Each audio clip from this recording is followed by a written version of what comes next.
ఆడపిల్ల విషయం దగ్గరికి వచ్చేటప్పటికి తల్లిదండ్రులకు ఉన్నటువంటి పరిమితి ఏమిటో తెలుసా? ఈ పిల్లని జీవితాంతం సుఖపెట్టడం నా చేతిలో ఉందా? ఈ పిల్లని సుఖపెట్టడం నా చేతులలో లేదు. ఈ పిల్లని సుఖపెట్టడం భర్త చేతులలో ఉంది.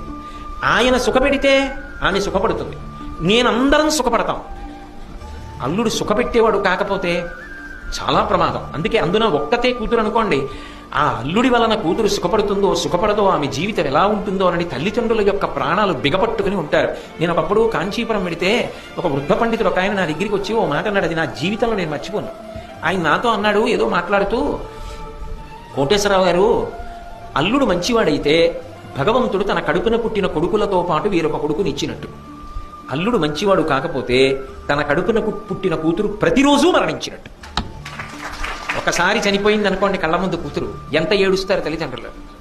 అల్లుడు మంచివాడు కాడనుకోండి, ఆ కూతురు గురించి ప్రతిరోజు ఏడుస్తూనే ఉంటారు తల్లిదండ్రులు. అదే అల్లుడు మంచివాడు.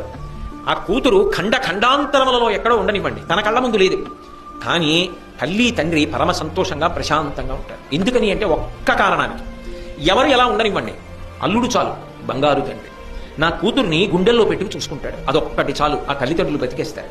మిగిలిన వాళ్ళు ఎంత అనుకూలంగా ఉండనివ్వండి, అల్లుడు ఒక్కడు సరైన వాడు కాడనుకోండి, ఆ కూతురు నాన్నగారు ఇవాళ ఇలా ఇబ్బంది పడ్డాను, నాన్నగారు ఇవాళ ఇలా ఇబ్బంది పడ్డాను అని చెప్తుంటే ప్రతిరోజు కూతురు చచ్చిపోయినంత బాధపడతాడు కదా గురువుగారు. అందుకని అల్లుడు మంచివాడైతే ఇంకొక కొడుకు పుట్టినట్టు.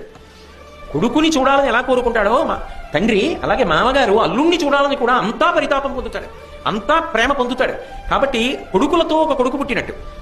అల్లుడు మంచివాడు కాకపోతే అంత ప్రమాదం ఏర్పడినట్టు అన్నాడు. ఆ మాట నేను ఎప్పటికీ మర్చిపోను. ఎంత మహా